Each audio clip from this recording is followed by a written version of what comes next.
Good Good afternoon. afternoon. Good afternoon, ma'am. Okay. തുടങ്ങാം നമുക്ക്.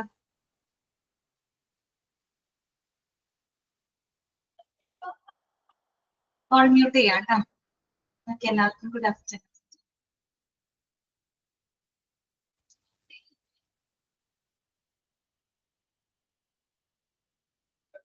അപ്പൊ നമ്മള് കഴിഞ്ഞ ക്ലാസ്സിൽ നമ്മൾ എന്താ പറഞ്ഞത്, അതായത് SOMR അല്ലെ, അതായത് ഫോർമാറ്റിംഗ് ഓഫ് മെഡിക്കൽ റെക്കോർഡ്സിനെ പറ്റിയാണ് നമ്മൾ പഠിച്ചത്. എല്ലാവർക്കും ഗുഡ് ആഫ്റ്റർനൂൺ. എല്ലാവർക്കും ഗുഡ് ആഫ്റ്റർനൂൺ. ഓക്കെ, അപ്പൊ നമുക്ക് SOMR എന്താന്ന് നമ്മൾ പറഞ്ഞു അല്ലെ, സോഴ്സ് ഓറിയന്റഡ് മെഡിക്കൽ റെക്കോർഡ് എന്താന്ന് നമ്മൾ പറഞ്ഞു.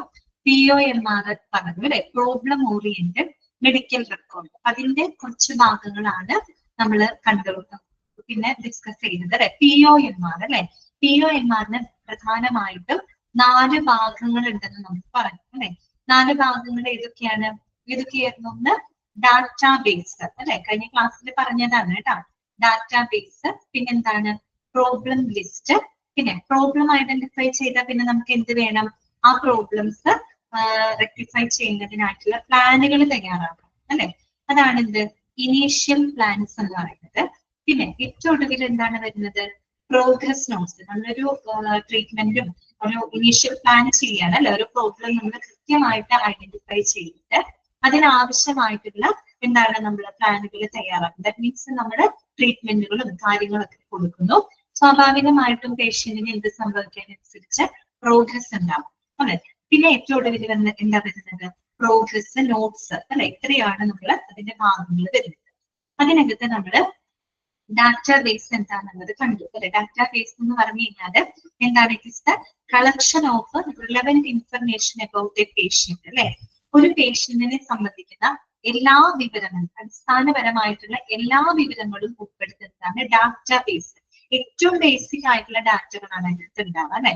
എന്ന് പറഞ്ഞാൽ അവരുടെ എന്തൊക്കെ കാര്യങ്ങൾ, ചീഫ് കംപ്ലൈന്റ്സ് ഉണ്ടാവും, പ്രസന്റ് ഇൽനെസ് ഉണ്ടായിരിക്കും. ഇതൊക്കെ കഴിഞ്ഞ ക്ലാസ്സിൽ പറഞ്ഞതാണ് കേട്ടോ. പേഷ്യന്റ് പ്രൊഫൈല് അല്ലെ, അവരുടെ ഹിസ്റ്ററി, അങ്ങനെയുള്ള കാര്യങ്ങളെല്ലാം രേഖപ്പെടുത്തുന്നതാണ് ഡാറ്റാ ബേസ് എന്ന് പറയുന്നത്. ഓക്കെ, രണ്ടാമത്തെ എന്താണ്, പ്രോബ്ലം ലിസ്റ്റ് അല്ലെ. പ്രോബ്ലം ലിസ്റ്റ് ആണ് നമ്മൾ 2 പോയിന്റ് മാത്രമാണ്, 2-3 പോയിന്റുകൾ മാത്രമാണ് നമ്മൾ പറഞ്ഞു നിർത്തിയത് കേട്ടോ. അപ്പൊ ആദ്യം നമ്മൾ പറഞ്ഞു പ്രോബ്ലം ലിസ്റ്റിൽ എന്താണ്, it is contained on a form placed in the front of the record അല്ലെ. അതായത് ഒരു റെക്കോർഡിന്റെ ഏറ്റവും ഫ്രണ്ടിലായിട്ടൊരു ഫോമിലാണ് നമ്മൾ എന്ത് രേഖപ്പെടുത്തുന്നത്, പ്രോബ്ലംസുകൾ നമ്മൾ രേഖപ്പെടുത്തുന്നത് അല്ലെ. പിന്നെ നമ്മൾ പറഞ്ഞു പ്രോബ്ലം എന്ന് പറഞ്ഞു കഴിഞ്ഞാൽ അത് മെഡിക്കൽ സർജിക്കൽ പ്രോബ്ലംസ് മാത്രമല്ല, പിന്നെ എന്താണ്, ഒരു രോഗി നേരിടുന്ന, അവര് ഫേസ് ചെയ്യുന്ന എല്ലാവിധ പ്രശ്നങ്ങളും അതിനകത്ത് ഇൻക്ലൂഡ് ചെയ്യുന്നുണ്ട്. എന്ന് പറഞ്ഞാല് മെഡിക്കൽ സർജിക്കൽ പ്രോബ്ലംസ് മാത്രമല്ല അല്ലെ, ആ ഒരു പേഷ്യന്റ് ഫേസ് ചെയ്യുന്ന ചിലപ്പോൾ സോഷ്യൽ പ്രോബ്ലംസ് ആയിരിക്കാം അല്ലെ, എക്കണോമിക് പ്രോബ്ലംസ് ആയിരിക്കാം, സാമ്പത്തികമായിട്ടുള്ള പ്രശ്നങ്ങൾ ഉണ്ടാവില്ലേ, സാമൂഹികമായിട്ടുള്ള പ്രശ്നങ്ങൾ ഉണ്ടായിരിക്കും അല്ലെ, വൈകാരികമായിട്ടുള്ള പ്രോബ്ലംസ് ഉണ്ടായിരിക്കും. അങ്ങനെ ഈ പറയുന്ന നമുക്കൊരു മാനേജ്മെന്റ് അല്ലെങ്കിൽ ഒരു ഏറ്റവും ശ്രദ്ധ വേണ്ടതായിട്ടുള്ള മാനേജ്മെന്റ് ആവശ്യമായിട്ടുള്ള രോഗികളുടെ നിരവധി പ്രശ്നങ്ങൾ നമ്മൾ ഏതിനകത്ത് രേഖപ്പെടുത്തുന്നുണ്ട്, പ്രോബ്ലം ലിസ്റ്റിനകത്ത് രേഖപ്പെടുത്തുന്നുണ്ട്. ഓക്കെ, അതാണ് രണ്ടാമത്തെ പോയിന്റ് ആയിട്ട് പറഞ്ഞത് അല്ലെ. Problems R anything that need management or diagnostic work including medical, social, economic and demographic problems, past and present problems. എല്ലാവിധ പ്രശ്നങ്ങളും അതിനകത്ത് നമ്മൾ ലിസ്റ്റ് ചെയ്യുന്നു. ഓക്കെ, പിന്നെ മൂന്നാമത്തെ പോയിന്റ് എന്താ പറഞ്ഞത്, list must affirm the problems at the level of the physicians apprehension of a particular problem. എന്താണ് പറയുന്നത്, ആപ്രിഹെൻഷൻ അല്ലെ. ആപ്രിഹെൻഷൻ എന്ന് പറഞ്ഞാൽ എന്താ ഉദ്ദേശിക്കുന്ന അർത്ഥം എന്താണ്, ആപ്രിഹെൻഷൻ എന്ന് പറഞ്ഞു കഴിഞ്ഞാൽ ആശങ്ക എന്നൊക്കെയുള്ള അർത്ഥമാണ് കേട്ടോ. ധാരണ എന്നൊക്കെയുള്ള മീനിങ് ആണ് കേട്ടോ. ജസ്റ്റ് എഴുതി വെച്ചോളൂ, പിന്നീട് വായിക്കുമ്പോൾ ഡൗട്ട് വരണ്ട. ആപ്രിഹെൻഷൻ എന്ന് പറഞ്ഞാൽ ധാരണ അല്ലെങ്കിൽ എന്താണ്, ആ ഒരു വ്യാഖ്യാനം എന്നൊക്കെയുള്ള അർത്ഥമുണ്ട് കേട്ടോ. ആശങ്ക അങ്ങനെയൊക്കെയുള്ള മീനിങ് ആണ്. അപ്പൊ list must affirm the problems at the level of the physicians apprehension of a particular problem. അതായത് ഓരോ പ്രശ്നത്തെ പറ്റിയുള്ള ഒരു ഡോക്ടറുടെ, ഒരു ഫിസിഷ്യന്റെ ആ ഒരു എന്താ പറയാ ലെവൽ ഓഫ് ഇന്റർപ്രിട്ടേഷൻ, അത് കൃത്യമായിട്ട് എന്താണ് റിഫ്ലക്ട് ചെയ്യുന്ന രീതിയിലായിരിക്കണം പ്രോബ്ലംസ് അതിനെ നമ്മൾ രേഖപ്പെടുത്തേണ്ടത്. പറഞ്ഞ് മനസ്സിലായോ? അതായത് ഓരോ പ്രോബ്ലത്തിനെ പറ്റിയിട്ട് ആ ഒരു ഫിസിഷ്യന്റെ ധാരണ എന്താണ്, ഫിസിഷ്യൻ എങ്ങനെയാണ് ആ പ്രോബ്ലത്തിനെ ഐഡന്റിഫൈ ചെയ്യുന്നത്, അല്ലെങ്കിൽ എങ്ങനെയാണ് ഒരു ഫിസിഷ്യൻ ആ പ്രോബ്ലത്തിന് കറക്റ്റ് ആയിട്ട് മനസ്സിലാക്കുന്നത്, അങ്ങനെയുള്ള കാര്യങ്ങൾ ഉൾപ്പെടുന്ന രീതിയിലായിരിക്കണം നമ്മൾ പ്രോബ്ലംസ് ലിസ്റ്റ് ചെയ്യുന്നത്. എന്ന് വെച്ചാല് നമ്മളൊരു പ്രോബ്ലത്തിനെ നമ്മൾ ഇന്റർപ്രറ്റ് ചെയ്യുന്നത്, നമ്മൾ സാധാരണക്കാർ നമ്മൾ ഇന്റർപ്രറ്റ് ചെയ്യുന്നതും ഒരു ഡോക്ടർ ഇന്റർപ്രറ്റ് ചെയ്യുന്നത് മനസ്സിലാക്കുന്നതിന് വ്യത്യാസമുണ്ട് അല്ലെ. നമ്മളൊരു ചെസ്റ്റ് പെയിൻ വരുന്നു എന്ന് പറയുന്നത് നമ്മൾ അതിന് ചെസ്റ്റ് പെയിനെ പറയുന്നു അല്ലെ. പക്ഷെ ഒരു ഡോക്ടർ എങ്ങനെയായിരിക്കും എന്ന് ചിലപ്പോൾ ഇന്റർപ്രറ്റ് ചെയ്യുക, ആ ചെസ്റ്റ് പെയിൻ ചിലപ്പോൾ ഒരു പക്ഷെ എന്തായിരിക്കും ആൻജിന മൂലം ഉണ്ടാവുന്ന ചെസ്റ്റ് പെയിൻ ആണ്. അപ്പൊ അവര് ആൻജിന പെക്ടോറിസ് അല്ലെങ്കിൽ ആ രീതിയിലായിരിക്കും അവരത് ഇന്റർപ്രറ്റ് ചെയ്ത് റെക്കോർഡിൽ രേഖപ്പെടുത്തും. നമ്മള് വെറുതെ നെഞ്ചുവേദന എന്ന് പറയുന്ന പോലെ ആണെങ്കിൽ ഒരു ഡോക്ടർ അതിനെ റെക്കഗ്നൈസ് ചെയ്യുന്ന ഐഡന്റിഫൈ ചെയ്യുന്ന ലെവൽ ഓഫ് ഇന്റർപ്രിട്ടേഷൻ വ്യത്യാസമുണ്ട് അല്ലെ. അപ്പൊ അതാണ് പറഞ്ഞത്, ഒരു രോഗി നേരിടുന്ന ഓരോ പ്രോബ്ലത്തിനെയും ഡോക്ടറുടെ ലെവൽ ഓഫ് ഇന്റർപ്രിട്ടേഷൻ വെച്ച് അല്ലെങ്കിൽ അത് റിഫ്ലക്ട് ചെയ്യുന്ന രീതിയിലായിരിക്കണം നമ്മൾ പ്രോബ്ലംസ് എന്ന് അവിടെ ലിസ്റ്റ് ചെയ്യുന്നത്. ഓക്കെ, അതാണ് list must affirm the problems at the level of the physicians apprehension of a particular problem. Okay, അടുത്തതാണ് problem list may contain a statement of an abnormal finding, physiological detection or a specific diagnosis. അതായത് problem list എന്ന് പറയുമ്പോൾ അതെപ്പോഴും stable ആയിരിക്കോ സ്ഥിരമായിരിക്കോ അല്ല. Okay അതല്ല കേട്ടോ.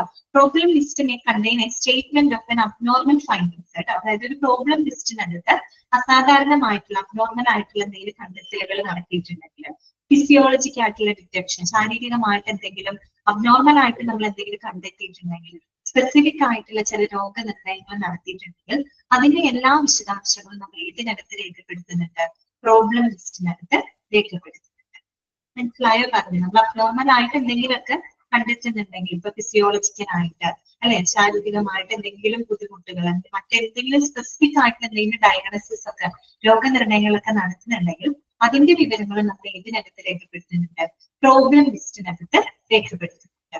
Okay, അടുത്തത് എന്താണ്, additions and changes are made in the list since the new problems R identified and active problems resolved.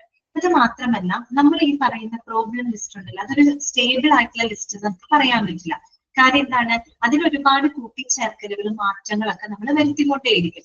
പുതിയ പ്രോബ്ലംസുകൾ വരുമ്പോൾ നമ്മൾ എന്ത് ചെയ്യും, അത് നമ്മൾ ആഡ് ചെയ്യും അല്ലെ. പുതിയ പ്രോബ്ലംസ് വരുന്നതിനനുസരിച്ച് അത് നമ്മൾ ആഡ് ചെയ്യും.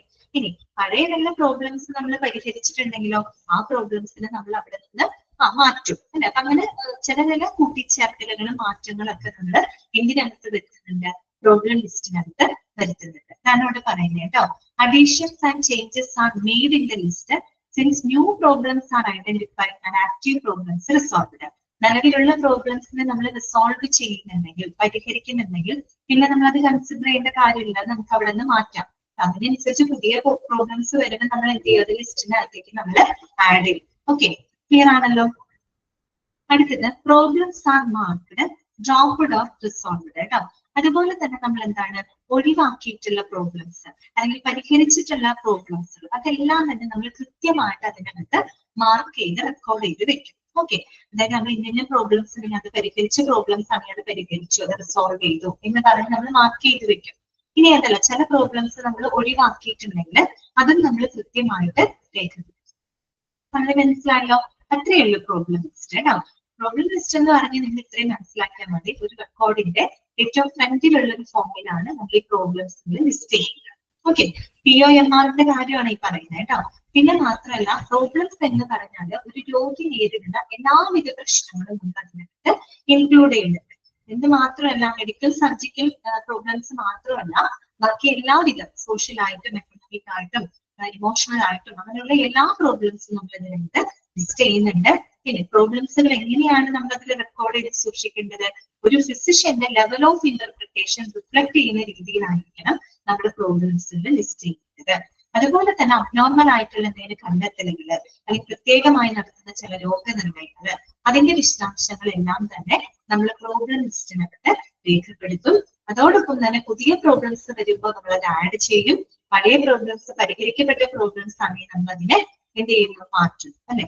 ഇങ്ങനെ നമ്മൾ എന്ത് കാര്യങ്ങൾ ചെയ്യുന്നുണ്ടെങ്കിലും, അതായത് നമ്മൾ ഒഴിവാക്കിയിട്ടുള്ളതോ പരിഹരിക്കപ്പെട്ടതോ ആയിട്ടുള്ള എല്ലാ കാര്യങ്ങളും നമ്മൾ കൃത്യമായിട്ട് എന്ത് ചെയ്തിരിക്കണം, മാർക്ക് ചെയ്ത് അതിനകത്ത് റെക്കോർഡ് ചെയ്ത് സൂക്ഷിച്ചിരിക്കണം.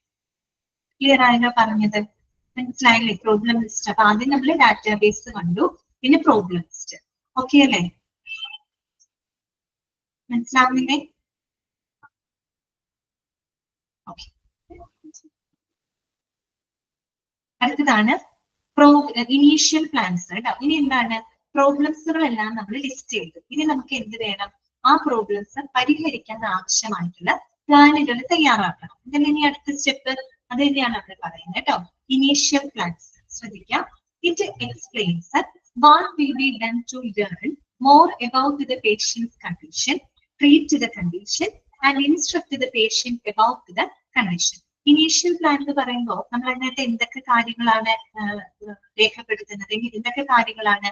അതായത് ഒരു രോഗിയുടെ കണ്ടീഷനെ സംബന്ധിക്കുന്നത്, ഒരു രോഗിയുടെ അവസ്ഥയെ പറ്റിയിട്ട് കൂടുതൽ അറിയാനുള്ള കാര്യങ്ങളും, എങ്ങനെയാണ് ആ രോഗത്തിന് ചികിത്സിക്കാനും ആ രോഗത്തെ പറ്റിയിട്ട് രോഗികൾക്ക് കൊടുക്കുന്ന നിർദ്ദേശങ്ങൾ ഉൾപ്പെടെയുള്ള എല്ലാ വിശദാംശങ്ങളും നമ്മൾ ഏതിനകത്താണ് രേഖപ്പെടുത്തുന്നത്? ഇനീഷ്യൽ പ്ലാൻസിനകത്താണ് രേഖപ്പെടുത്തുന്നത്. മനസ്സിലായോ? ആ രോഗിയുടെ അവസ്ഥയെ പറ്റിയുള്ള കൂടുതൽ വിവരങ്ങളും ആ രോഗത്തിനെ ചികിത്സിക്കാനും ആ രോഗത്തെ സംബന്ധിച്ച് നമ്മൾ പേഷ്യൻസിന് കൊടുക്കുന്ന ചില നിർദ്ദേശങ്ങളൊക്കെ ഉണ്ടാവുമല്ലോ. അങ്ങനെയുള്ള എല്ലാ കാര്യങ്ങളും നമ്മൾ ഏതിനകത്താണ് രേഖപ്പെടുത്തുന്നത്? ഇനീഷ്യൽ പ്ലാൻസിനകത്താണ് എക്സ്പ്ലെയിൻ ചെയ്യുന്നത്. ഓക്കെ, വേറെ ഒന്നുമില്ല. പ്രോബ്ലംസ് കണ്ടുപിടിച്ചാൽ അത് പരിഹരിക്കാൻ ആവശ്യമായ പ്ലാനുകൾ തയ്യാറാക്കുക. ഓക്കെ, അപ്പൊ അതിനായിട്ട് എടുക്കുന്ന എല്ലാ കാര്യങ്ങളും എന്തെങ്കിലും രേഖപ്പെടുത്തി ഇനീഷ്യൽ പ്ലാൻസിനകത്ത് രേഖപ്പെടുത്തും. രണ്ടാമത്തെ point, condition doubted or not to be ruled out are noted in the initial plan. അതായത് സംശയിക്കപ്പെടുന്നതായിട്ടുള്ള കാര്യങ്ങൾ, തള്ളിക്കളയേണ്ടതല്ലാത്ത കാര്യങ്ങൾ, അങ്ങനെയുള്ളതെല്ലാം തന്നെ നമ്മൾ ഇതിനകത്ത് രേഖപ്പെടുത്തും, ഇനീഷ്യൽ പ്ലാനിനകത്ത് നോട്ട് ചെയ്ത് വെക്കും. ഓക്കെ, പിന്നെന്താണ്? Specific plans for each problem are categorized into more information for the diagnosis management. അല്ലെ? അത് മാത്രമല്ല, നമ്മൾ ഓരോ പ്രശ്നത്തിനും ആവശ്യമായിട്ടുള്ള പ്ലാനുകൾ, അല്ലെ? ഒരുപാട് പ്രോബ്ലംസ് ഉണ്ടെങ്കിൽ അതിൽ ഓരോ പ്രശ്നത്തിനും നമ്മൾ വ്യക്തിഗതമായിട്ട് അവിടെ കൺസിഡർ ചെയ്യും. അപ്പൊ ഓരോ പ്രശ്നത്തിനും ആവശ്യമായിട്ടുള്ള, പരിഹരിക്കുന്നതിന് ആവശ്യമായിട്ടുള്ള സ്പെസിഫിക് പ്ലാനുകൾ നമ്മൾ എന്ത് ചെയ്യും? കാറ്റഗറൈസ് ചെയ്ത് തിരിക്കും. കൂടുതൽ മാനേജ്മെന്റിന്, കൂടുതൽ ഡയഗ്നോസിസിനായിട്ട് നമ്മൾ എന്ത് ചെയ്യും? ഓരോ പ്രശ്നത്തിനുള്ള പ്ലാനുകൾ കൃത്യമായിട്ട് നമ്മൾ എന്ത് ചെയ്യും? കാറ്റഗറൈസ് ചെയ്ത് മാറ്റിവെക്കും. അതായത് കൂടുതൽ എന്താ പറയാ, ഡയഗ്നോസിസിന് വേണ്ടിയിട്ട് അങ്ങനെ കാറ്റഗറൈസ് ചെയ്യുന്നു. പിന്നെ എന്താണ്? തെറാപ്പി എന്ന് പറഞ്ഞാൽ എന്താണ്? Statement of drugs, procedures and rules. അല്ലെ? അതായത് എന്തൊക്കെ മരുന്നുകൾ കൊടുക്കുന്നുണ്ട്, എന്തൊക്കെ നടപടിക്രമങ്ങൾ നടത്തുന്നുണ്ട്, അതിനെ പറ്റിയുള്ള ആ ഒരു ട്രീറ്റ്മെന്റ്, അല്ലെ, തെറാപ്പി, അതിനെ പറ്റിയുള്ള വിശദാംശങ്ങൾ ഈ ഒരു പ്ലാനിനകത്ത് നമ്മൾ രേഖപ്പെടുത്തുന്നുണ്ട്. അതോടൊപ്പം തന്നെ പേഷ്യന്റ് എഡ്യൂക്കേഷൻ, അല്ലെ? പേഷ്യന്റ് എഡ്യൂക്കേഷൻ എന്ന് പറഞ്ഞാൽ നമ്മൾ പേഷ്യൻസിന് കൊടുക്കുന്ന ഒരു കൗൺസിലിംഗ് ഉണ്ടാവും, അല്ലെ? രോഗത്തെ പറ്റി, അല്ലെങ്കിൽ അവർ കഴിക്കുന്ന മരുന്നുകളെ പറ്റി, അല്ലെങ്കിൽ അവർ ഫോളോ ചെയ്യേണ്ട ആ ഒരു റുട്ടീനെ പറ്റിയിട്ട് നമ്മൾ ചില നിർദ്ദേശങ്ങൾ കൊടുക്കും, അല്ലെ? അവരെ നമ്മൾ എഡ്യൂക്കേറ്റ് ചെയ്യും, അല്ലെ? അവർക്കുള്ളൊരു അവയർനെസ് നമ്മൾ കൊടുക്കും. അങ്ങനെയുള്ള കാര്യങ്ങൾ നമ്മൾ ഏതിനകത്ത് രേഖപ്പെടുത്തുന്നുണ്ട്? ഇനീഷ്യൽ പ്ലാൻസിനകത്ത് രേഖപ്പെടുത്തുന്നുണ്ട്. ചുരുക്കി പറയുക എന്താണ്? പ്രോബ്ലം ലിസ്റ്റിൽ പ്രോബ്ലംസ് കണ്ടുപിടിച്ചു കഴിഞ്ഞാൽ പിന്നെ നമുക്ക് എന്ത് വേണം? ആ പ്രോബ്ലംസ് പരിഹരിക്കാൻ ആവശ്യമായിട്ടുള്ള പ്ലാനുകൾ തയ്യാറാക്കണം. അത് നമ്മൾ വാക്കാൽ കൊടുക്കുന്നതും അല്ലാതെ എല്ലാ രീതിയിലുള്ള പ്ലാനിങ്ങുകൾ കറക്റ്റ് ആയിട്ട് നമ്മൾ അതിനകത്ത് രേഖപ്പെടുത്തി വെക്കുന്നു കേട്ടോ. കൊടുക്കുന്ന ട്രീറ്റ്മെന്റുകൾ, മരുന്നുകൾ, പ്രൊസീജിയറുകൾ, അതുപോലെ സംശയിക്കപ്പെടുന്ന കാര്യങ്ങൾ എന്തൊക്കെയാണ്, തള്ളിക്കളയേണ്ട കാര്യങ്ങൾ എന്തൊക്കെയാണ്, അല്ലാത്ത കാര്യങ്ങൾ എന്താണ്, പേഷ്യന്റിന് കൊടുക്കുന്ന നിർദ്ദേശങ്ങൾ ഉൾപ്പെടെയുള്ള കാര്യങ്ങൾ വരെ നമ്മൾ ഇനീഷ്യൽ പ്ലാൻസിനകത്ത് രേഖപ്പെടുത്തി വെക്കുന്നു. ഓക്കെ, ക്ലിയർ ആണല്ലോ? മനസ്സിലായല്ലോ? അടുത്തത് കേട്ടോ, എല്ലാവരും ക്ലാസ്സിലില്ലേ? എല്ലാവരും പോയോ?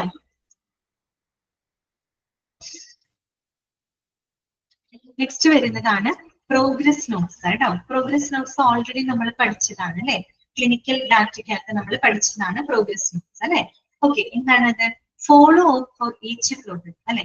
ഓരോ പ്രോബ്ലത്തിനായിട്ടുള്ള ഫോളോ അപ്പ് ആണ്. ഓരോ പ്രോബ്ലത്തിന് നമ്മൾ എന്തൊക്കെ പ്ലാനുകളാണ് തയ്യാറാക്കിയത്, അതിനനുസരിച്ച് എന്തൊക്കെ കാര്യങ്ങൾ, ഫോളോ അപ്പുകൾ നടന്നിട്ടുണ്ട്, അതിനെ പറ്റിയുള്ള വിശദാംശങ്ങളാണ്. ഓൾറെഡി നമ്മൾ പഠിച്ചതാണ്, അല്ലെ? പ്രോഗ്രസ് നോട്ട് എന്ന് പറയുമ്പോൾ നമ്മൾ പറഞ്ഞു, അല്ലെ? അഡ്മിഷൻ നോട്ട് ഉണ്ട്, അതുപോലെ ഫോളോ അപ്പ് നോട്ട് ഉണ്ട്, ഫൈനൽ നോട്ട്. ഇത് മൂന്നും അടങ്ങുന്നതാണ് ഒരു എന്താ പറയാ പ്രോഗ്രസ് നോട്ട് എന്ന് പറയുന്നത്. ഇന്ന് നമ്മൾ ഓൾറെഡി പഠിച്ചു കഴിഞ്ഞ കാര്യമാണ് കേട്ടോ. ഇനി ഇവിടെ ശ്രദ്ധിക്കേണ്ട കാര്യം ഇതാണ്, each note is preceded by the number and title of the apt problem and contains the any of soap. Okay, എന്താണ് പറയുന്നത്? നമ്മൾ ഈ ഒരു പ്രോഗ്രസ് നോട്ട് തയ്യാറാക്കുമ്പോൾ ശ്രദ്ധിക്കാം കേട്ടോ. പ്രോഗ്രസ് നോട്ട് തയ്യാറാക്കുമ്പോൾ ആ നോട്ടിന് മുൻപിലായിട്ട് നമ്മൾ എന്ത് ചെയ്യും? ആ പ്രോബ്ലത്തിന്റെ നമ്പറും ആ ഒരു പ്രോബ്ലത്തിന്റെ നമ്പറും എന്താണ് പ്രോബ്ലം എന്നതിനെ പറ്റിയുള്ള ചെറിയൊരു സമ്മറി. ഓക്കെ, അതായത് നമ്മളിങ്ങനെ വളരെ ഡീറ്റെയിൽഡ് ആയിട്ടല്ല, ആ പ്രോബ്ലം എന്താണ് എന്നതിനെ പറ്റിയുള്ള ഒരു ചെറിയൊരു സമ്മറി പോലെ നമ്മൾ ആ നോട്ടിന്റെ മുൻപിലായിട്ട് രേഖപ്പെടുത്തും. ഓക്കെ, അത് മാത്രമല്ല, ഒരു സോപ്പ് എന്ന് പറയുന്ന ഒരു ഫോർമാറ്റിൽ, ഒരു പ്രത്യേക ഫോർമാറ്റിലാണ് നമ്മൾ പ്രോഗ്രസ് നോട്ടുകൾ അവിടെ എഴുതുന്നത്. ഓക്കെ, പ്രോഗ്രസ് നോട്ടിന്റെ കാര്യം മാത്രമാണ് പറയുന്നത്.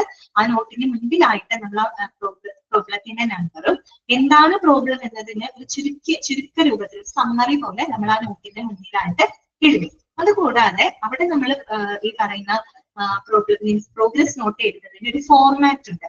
ആ ഫോർമാറ്റിനെയാണ് നമ്മൾ സോപ്പ് എന്ന് പറയുന്നത് കേട്ടോ. സോപ്പ്. Okay, soap. കുളിക്കുന്ന സോപ്പല്ല, സോപ്പ് കേട്ടോ. അപ്പൊ എന്താണ് സോപ്പ് ചോദിക്കാറുണ്ട് കേട്ടോ. സോപ്പിൽ എസ് എന്താണ് ഡിനോട്ട് ചെയ്യുന്നത്, ഓ എന്താണ് ഡിനോട്ട് ചെയ്യുന്നത്, എ എന്താണ്, പി എന്താണ്, അങ്ങനെയൊക്കെ എടുത്ത് ചോദിക്കാറുണ്ട്. ഓക്കെ, അപ്പോ അതിനൊക്കെ നോക്കാം എന്താണ് സോപ്പ് എന്ന് കേട്ടോ. സോപ്പ് എന്ന് പറഞ്ഞാൽ the process of receiving a note by any or all of the following elements. താഴെ പറയുന്ന എലമെന്റ്സിൽ ഏതെങ്കിലും ഒന്ന്, അല്ലെങ്കിൽ ഈ പറയുന്ന എല്ലാ എലമെന്റ്സും നമ്മളൊരു പ്രോഗ്രസ് നോട്ടിന് മുമ്പായിട്ട് രേഖപ്പെടുത്തും. ഓക്കെ, നമ്മളൊരു പ്രോഗ്രസ് നോട്ട് തയ്യാറാക്കുന്ന കാര്യമാണ് പറയുന്നത്. അതിന് മുമ്പിലായിട്ട് നമ്മൾ പ്രോബ്ലത്തിന്റെ നമ്പർ കൊടുക്കും, പ്രോബ്ലത്തിനെ പറ്റിയുള്ള ചെറിയൊരു സമ്മറി കൊടുക്കും. അത് കൂടാണ്ട് എന്താണ്, അതിന് മുമ്പിലായിട്ട് ഈ പറയുന്ന സോപ്പിലെ ഏതെങ്കിലും ഒരു എലമെന്റ് അല്ലെങ്കിൽ മൊത്തത്തിലെ എല്ലാ എലമെന്റ്സും നമ്മൾ ആ പ്രോഗ്രസ് നോട്ടിന് മുമ്പിലായിട്ട് രേഖപ്പെടുത്തും. നമ്മളൊരു അപ്ലിക്കേഷൻ കൊടുക്കൂലേ, നമ്മൾ സാധാരണ ഒരു അപ്ലിക്കേഷൻ എങ്ങനെ എഴുതാം? ആദ്യം ഒരു ഫ്രണ്ട് എഴുതും അല്ലെ, പിന്നെ ടു എഴുതും, പിന്നെ ഒരു സബ്ജക്ട് എഴുതും, പിന്നെ റെസ്പെക്ടഡ് സാർ എന്ന് പറഞ്ഞിട്ട് കണ്ടന്റ് എഴുതും, അവസാനം യുവേഴ്സ് ഫെയ്ത്ത്ഫുള്ളി യുവേഴ്സ് താങ്ക്ഫുള്ളി എന്നൊക്കെ പറഞ്ഞിട്ട് നമ്മൾ എഴുതും. പ്ലേസിന്റെ ഒരു ഫോർമാറ്റിലാണ് നമ്മൾ എഴുതുന്നത്. എന്നതുപോലെ തന്നെ പ്രോഗ്രസ് നോട്ടും എഴുതുന്നത് ഒരു പ്രത്യേക ഫോർമാറ്റിലാണ്. ഓക്കെ, അതാണ് അവിടെ പറയുന്നത്. ആ ഒരു ഫോർമാറ്റിൽ നമ്മൾ സോപ്പ് എന്നാണ് പറയുക കേട്ടോ. അപ്പൊ എസ് എന്താണ് നമുക്ക്? എസ് എന്താണ്? സബ്ജക്റ്റീവ് ആണ്. എന്താണ്? S stands for subjective. Subjective എന്ന് പറഞ്ഞാൽ സിംറ്റോമാറ്റിക് ആയിട്ടാണ്. എന്ന് പറഞ്ഞാൽ അവിടെ നമ്മൾ രേഖപ്പെടുത്തുന്നത് രോഗലക്ഷണങ്ങൾ അല്ലെങ്കിൽ രോഗലക്ഷണങ്ങളെ പറ്റി, രോഗത്തെ പറ്റിയുള്ള പേഷ്യൻസിന്റെ കൺസേൺസ്, അവരുടെ ആശങ്കകൾ, അതാണ് നമ്മൾ സബ്ജക്റ്റീവ് എന്നുള്ള രീതിയിൽ നമ്മൾ അവിടെ രേഖപ്പെടുത്തുന്നത്. സിംറ്റോമാറ്റിക് എന്നാണ് പറയുന്നത്. ഈ പറയുന്ന രോഗലക്ഷണങ്ങളാവാം, രോഗത്തെ പറ്റിയുള്ള ആ ഒരു പേഷ്യന്റിന്റെ ആശങ്കകളാവാം, അങ്ങനെയുള്ള കാര്യങ്ങളാണ് നമ്മൾ സബ്ജക്റ്റീവ് എന്നുള്ള രീതിയിൽ എഴുതുന്നത്. Okay, S stands for subjective കേട്ടോ. എസ് സ്റ്റാൻഡ്സ് ഫോർ സബ്ജക്റ്റീവ് ചോദിക്കാറുണ്ട്. അടുത്തത് ഓ ആണ് അല്ലെ. ഓ എന്താണ്? ഒബ്ജക്റ്റീവ് ആണ്. ഒബ്ജക്റ്റീവ് എന്ന് പറഞ്ഞാൽ എന്താണ്? മെഷറബിൾ അഥവാ ഒബ്സർവബിൾ അല്ലെ. നമുക്ക് മെഷർ ചെയ്യാൻ സാധിക്കുന്ന അല്ലെങ്കിൽ നമ്മൾ ഒബ്സർവ് ചെയ്തെടുക്കുന്ന ചില കാര്യങ്ങൾ, പ്രത്യേകിച്ച് നമ്മളിപ്പോ വൈറ്റൽ സയൻസ് നമ്മൾ എടുക്കുന്നുണ്ട് അല്ലെ. ഹോസ്പിറ്റലിൽ പോകുമ്പോൾ നമ്മുടെ ബ്ലഡ് പ്രഷർ മെഷറബിൾ ആണ് അല്ലെ. മെഷറബിൾ ആണ്. നമ്മൾ ബ്ലഡ് പ്രഷർ നോക്കുന്നുണ്ട്, പിന്നെ നമ്മൾ ടെമ്പറേച്ചർ നോക്കുന്നുണ്ട്, ഓക്സിജൻ സാച്ചുറേഷൻ, ഒബ്സർവബിൾ മെഷറബിൾ ആയിട്ടുള്ള ചില കാര്യങ്ങളാണ്. ലാബ് റിപ്പോർട്ടുകൾ ഒബ്സർവബിൾ ആണ് അല്ലെ, മെഷറബിൾ ആയിട്ടുള്ള കാര്യങ്ങളാണ്. അതുപോലെ ഫിസിക്കൽ എക്സാമിനേഷനിലൂടെ കണ്ടെത്തുന്ന ഫൈൻഡിങ്സുകൾ, അതൊക്കെ നമ്മൾ ഒബ്സർവ് ചെയ്ത് മെഷറബിൾ ആയിട്ടുള്ള കാര്യങ്ങൾ. അപ്പൊ അങ്ങനെയുള്ള കാര്യങ്ങളാണ് അവിടെ അടുത്തത് നമ്മൾ രേഖപ്പെടുന്നത്. അതാണ് ഒബ്ജക്റ്റീവ് എന്നതുകൊണ്ട് ഉദ്ദേശിക്കുന്നത് കേട്ടോ. അടുത്തത് എ ആണ്. എ എന്ന് പറഞ്ഞാൽ എന്താണ്? അസസ്മെന്റ് ആണ്, വിലയിരുത്തലാണ്. അവിടെ കൃത്യമായിട്ട് എഴുതിയിട്ടുണ്ട് interpretation or impression of the present condition and trend. അതായത് ഒരു രോഗിയുടെ കണ്ടീഷനെ പറ്റിയുള്ള ഡോക്ടറുടെ ഇന്റർപ്രിട്ടേഷൻ എന്ന് വെച്ചാൽ ഡോക്ടർ എങ്ങനെയാണ് ആ കാര്യത്തിനെ റെക്കഗ്നൈസ് ചെയ്തിരിക്കുന്നത്, അല്ലെങ്കിൽ ഡോക്ടർ എങ്ങനെയാണ് ആ ഒരു അസസ്മെന്റ്, ആ ഒരു രോഗത്തെ പറ്റിയുള്ള അയാളുടെ ഒരു വിലയിരുത്തൽ. ഓക്കെ, ഡോക്ടറുടെ ഒരു വിലയിരുത്തൽ, അതാണ് അവിടെ അസസ്മെന്റ് എന്നതുകൊണ്ട് ഉദ്ദേശിക്കുന്നത്. പി എന്ന് പറഞ്ഞാൽ എന്താണ്? പ്ലാൻ ആണ് അല്ലെ. പി എന്ന് പറഞ്ഞാൽ എന്താണ്? പ്ലാൻ. ഓക്കെ, അപ്പൊ സോപ്പ് എന്ന് പറയുന്നത് എന്താണ്? എസ് സ്റ്റാൻഡ്സ് ഫോർ സബ്ജക്റ്റീവ് ആണ്, ഒ എന്ന് പറഞ്ഞാൽ ഒബ്ജക്റ്റീവ് ആണ്, എ എന്ന് പറഞ്ഞാൽ അസസ്മെന്റ് ആണ്, പി എന്ന് പറഞ്ഞാൽ പ്ലാൻ ആണ്. ഓക്കെ, ഇനി എന്താണ് സോപ്പിംഗ് എന്നുള്ളതിന് കൃത്യമായിട്ടുള്ള ഒരു ഡെഫിനേഷൻ അവിടെ കൊടുത്തിട്ടുണ്ട്. എന്താ നോക്കാം, ശ്രദ്ധിച്ച് അത് അണ്ടർലൈൻ ചെയ്ത് വെക്കാം കേട്ടോ. The writing of progress notes in the POMR format is often referred to as soaping. എന്താണ് പറയുന്നത്? The writing of progress notes in the POMR format is often referred to as soaping. അതായത് നമ്മൾ POMR ഫോർമാറ്റിൽ, problem oriented medical recording, അതൊരു format ആണ് അല്ലെ. ആ ഒരു ഫോർമാറ്റിനകത്ത് നമ്മൾ പ്രോഗ്രസ് നോട്ട് ഉണ്ടല്ലോ, ആ പ്രോഗ്രസ് നോട്ട് എടുക്കുന്ന ആ ഒരു എന്താ പറയുക രീതിനെയാണ് നമ്മൾ സോപ്പിംഗ് എന്നാണ് പറയുക. ആദ്യം സബ്ജക്റ്റീവ് ആയിട്ടുള്ള കാര്യങ്ങൾ എഴുതും, ഒബ്ജക്റ്റീവ് ആയിട്ടുള്ളത് എഴുതും, പിന്നെ ഒരു അസസ്മെന്റ്, ദെൻ പ്ലാൻ. ആ രീതിയിലാണ് നമ്മൾ എഴുതുക. ഓക്കെ, അതിനെയാണ് നമ്മൾ സോപ്പിംഗ് എന്നതുകൊണ്ട് ഉദ്ദേശിക്കുന്നത് കേട്ടോ. ഇത്രയാണ് POMR-നകത്ത് വരുന്നത്. അപ്പൊ പ്രോബ്ലം ഓറിയന്റഡ് മെഡിക്കൽ റെക്കോർഡ് എന്ന് പറയുമ്പോൾ പ്രോബ്ലത്തിന്റെ ബേസ് ചെയ്തിട്ടാണ് അവർ അവരുടെ വിവരങ്ങളെ ഓർഗനൈസ് ചെയ്യുന്നതും റെക്കോർഡ് ചെയ്ത് വെക്കുന്നത്, റെക്കോർഡ് ചെയ്ത് സൂക്ഷിക്കുന്നത്. ഓക്കെ, അതിന് ബേസിക് ആയിട്ട് 4 ഭാഗങ്ങൾ ഉണ്ടെന്ന് പറഞ്ഞു. Database, problem list, initial plans and progress note. അതിന്റെ വിശദാംശങ്ങളാണ് നമ്മൾ ഈ പറഞ്ഞത് കേട്ടോ. ഓക്കെ, ക്ലിയർ ആണല്ലോ? POMR ക്ലിയർ അല്ലേ നിങ്ങൾക്ക്?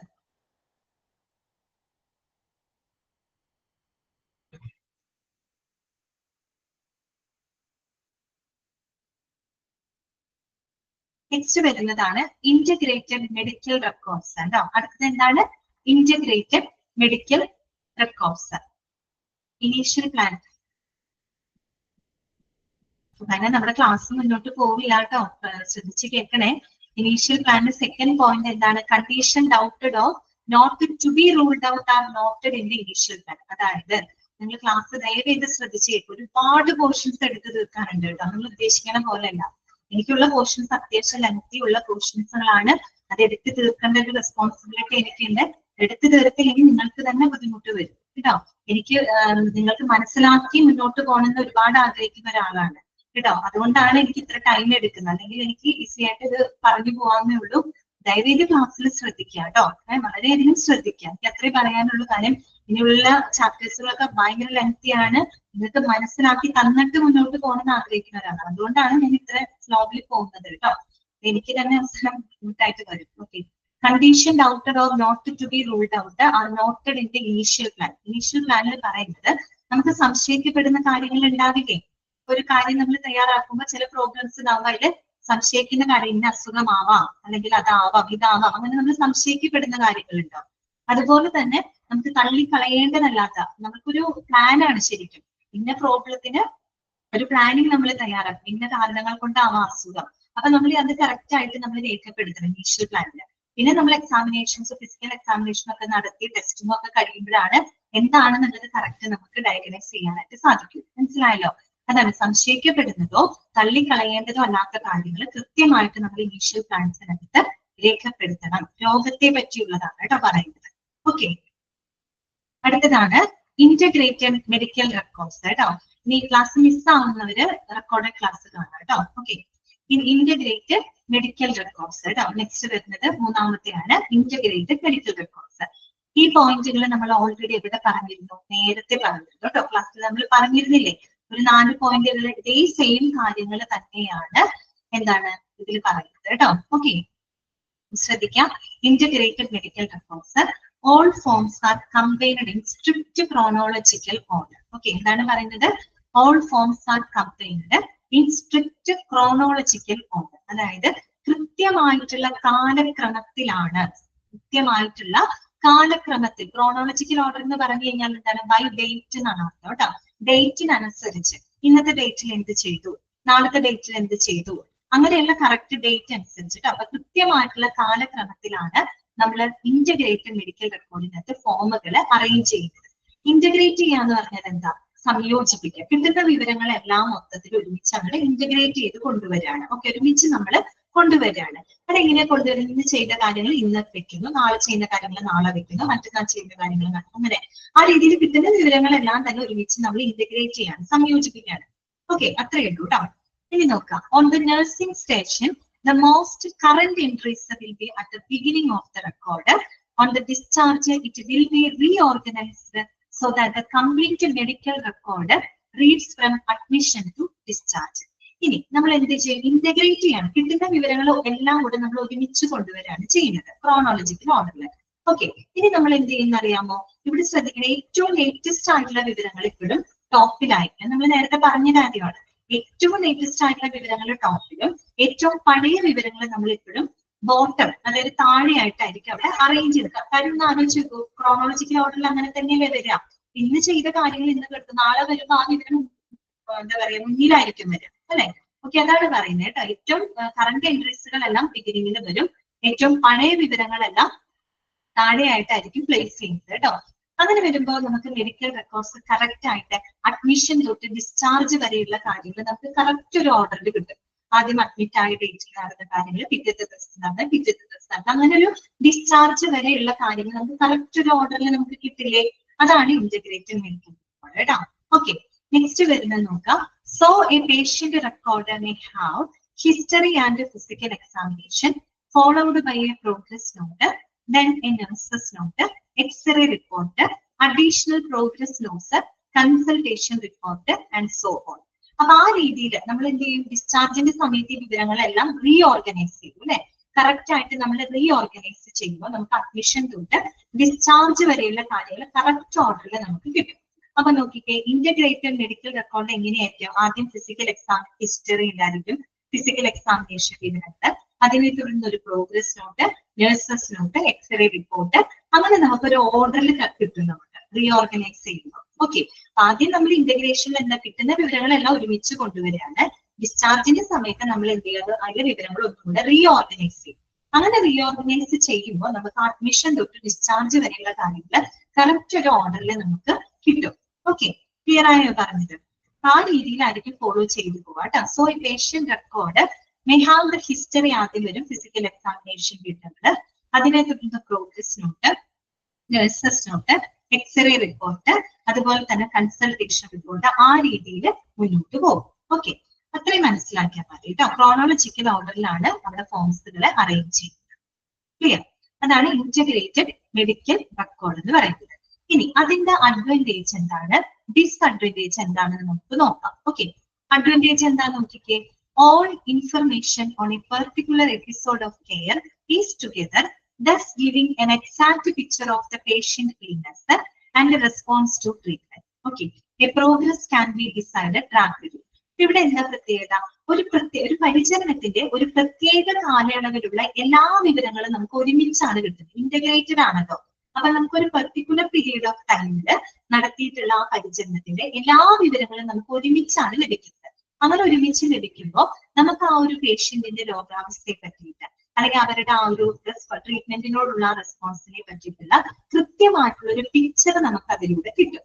കാര്യം എന്താണ്? എല്ലാം ഇങ്ങനെ ക്രോണോളജിക്കൽ ഓർഡറിൽ നമ്മളിങ്ങനെ അറേഞ്ച് ചെയ്ത് ഒരുമിച്ച് കൊണ്ടുവരുന്നത് കൊണ്ട് തന്നെ ഒരു പ്രത്യേക കാലയളവിൽ ആ രോഗിക്ക് കൊടുത്ത പരിചരണത്തിന്റെ എല്ലാ വിവരങ്ങളും നമുക്ക് ഒരുമിച്ച് കിട്ടും. ലാബ് സംബന്ധമായിട്ടുള്ള വിവരങ്ങളായിക്കോട്ടെ, റേഡിയോളജി സംബന്ധമായിട്ടുള്ള വിവരങ്ങളായിക്കോട്ടെ, സർജിക്കൽ സംബന്ധമായിട്ടുള്ള വിവരങ്ങളായിക്കോട്ടെ, അതെല്ലാം നമുക്ക് ഒരുമിച്ചാണ് കിട്ടുന്നത്.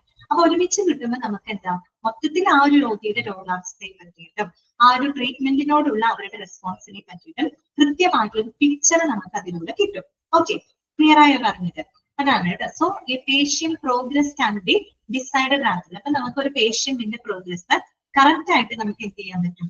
ഡിസൈഡ് ചെയ്യാനായിട്ട് സാധിക്കും. പറഞ്ഞു മനസ്സിലായോ? അതാണ് അതിന്റെ ഏറ്റവും വലിയൊരു അഡ്വാൻറ്റേജ്. എല്ലാ വിവരങ്ങളും നമുക്ക് ഒരുമിച്ച് കിട്ടും.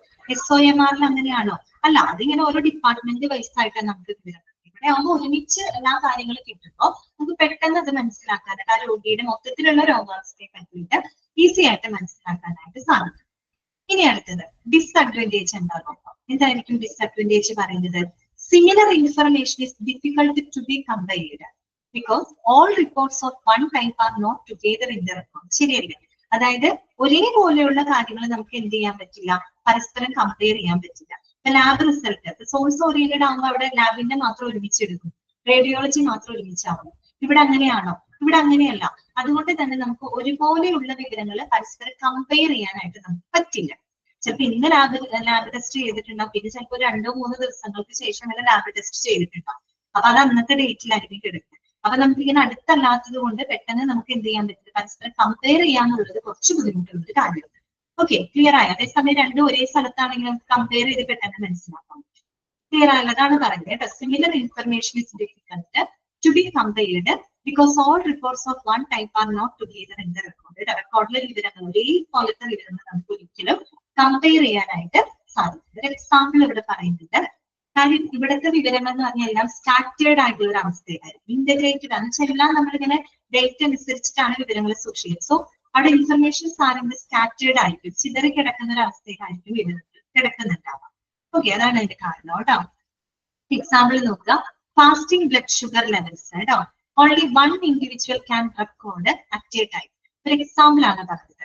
ഫാസ്റ്റിംഗ് ബ്ലഡ് ഷുഗർ ലെവൽ അല്ലെ. ഫാസ്റ്റിംഗ് ബ്ലഡ് ഷുഗർ എന്താണ്?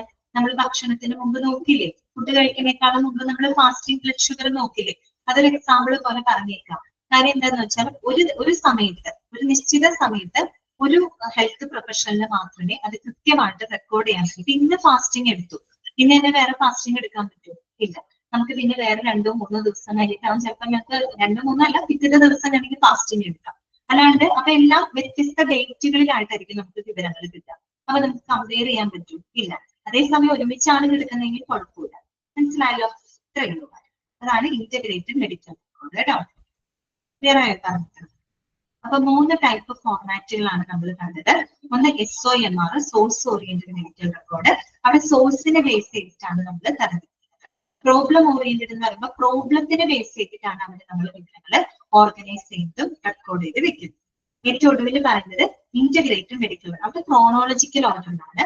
അതായത് കിട്ടുന്ന വിവരങ്ങളെല്ലാം തന്നെ ഒരുമിച്ച് നമ്മൾ കൊണ്ടുവരണം. എന്നിട്ട് ഡിസ്ചാർജിന്റെ സമയം അത് ഒന്നുകൂടെ റീഓർഗനൈസ് ചെയ്യും, ഒന്നുകൂടെ കറക്റ്റ് ഓർഡറിലേക്ക് ആക്കും.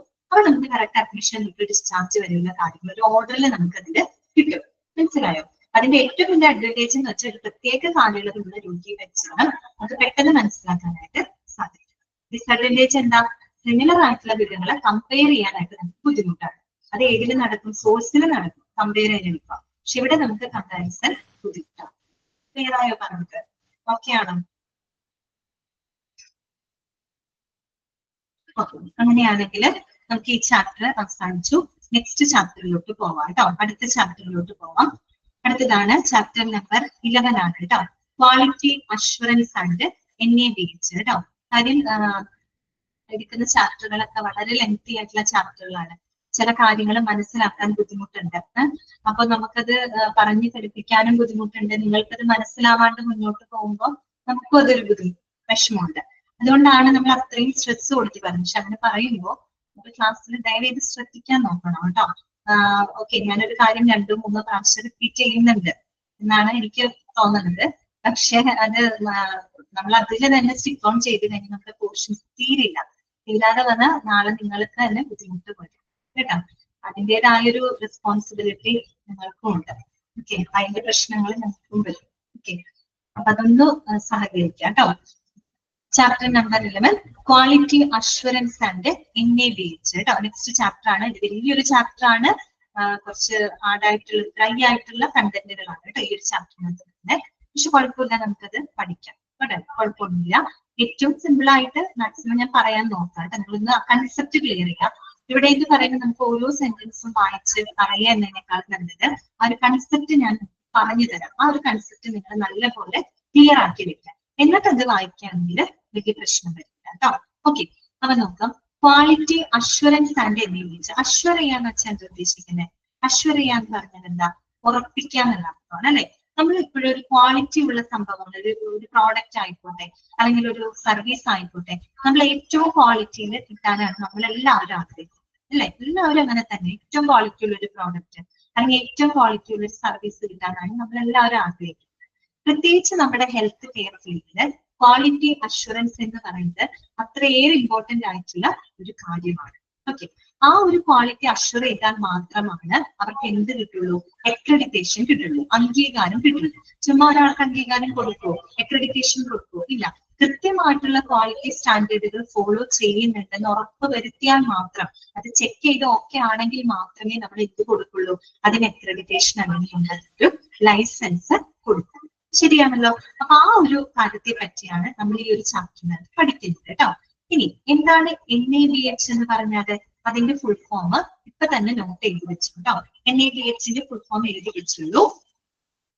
നാഷണൽ NATIONAL കേട്ടോ. നാഷണൽ അക്രഡിറ്റേഷൻ ACC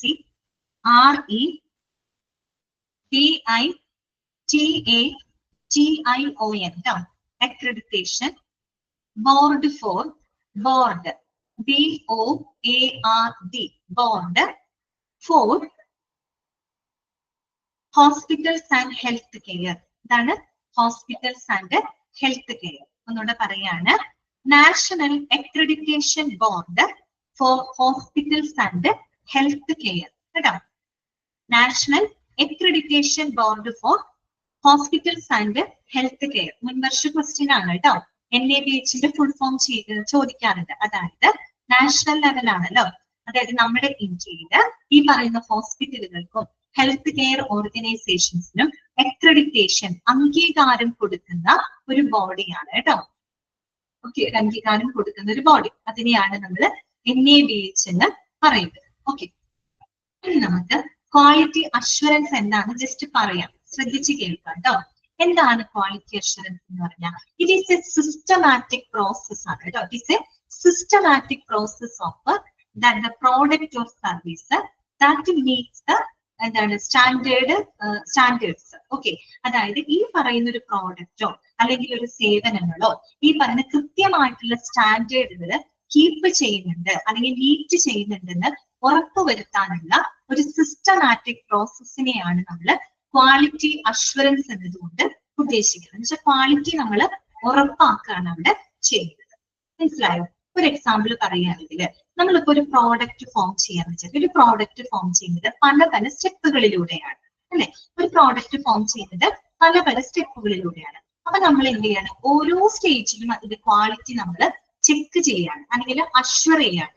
ഓക്കെ, അതിനെയാണ് നമ്മൾ ക്വാളിറ്റി അഷ്വറൻസ് എന്ന് പറയുന്നത്. ഒരു എക്സാമ്പിൾ പറഞ്ഞിട്ട് എന്റെ കയ്യിൽ ഒരു സ്മാർട്ട് ഫോൺ ഉണ്ട്. ഓക്കെ, ഈ സ്മാർട്ട് ഫോണിന്റെ ഇതിനൊരു ക്യാമറയുണ്ട് അല്ലെ, ക്യാമറയുണ്ട്, ഇതിനൊരു ഡിസ്പ്ലേ ഉണ്ട്, സ്പീക്കർ ഉണ്ട്. ഇതൊക്കെ ഓരോരോ സ്റ്റെപ്പുകളാണ് വിചാരിക്കുക. ക്യാമറ ഒരു സ്റ്റെപ്പാണ്, ഡിസ്പ്ലേ ഒരു സ്റ്റെപ്പാണ്, സ്പീക്കർ ഒരു സ്റ്റെപ്പാണ്. അപ്പൊ ഈ ഓരോരോ സ്റ്റെപ്പിലും നമ്മൾ അതിന്റെ ക്വാളിറ്റി ഇങ്ങനെ ഉറപ്പുവരുത്താണ്, ചെക്ക് ചെയ്ത് അഷ്വർ ചെയ്ത് എന്നിട്ട് അവസാനം ഇതെല്ലാം കൂടെ അസംബിൾ ചെയ്തിട്ടാണ് ഈ ഒരു രീതിയിൽ ഒരു നല്ലൊരു സ്മാർട്ട് ഫോൺ ആയിട്ട് എന്റെ കയ്യിലോട്ട് എത്തുന്നത്. ശരിയല്ലേ?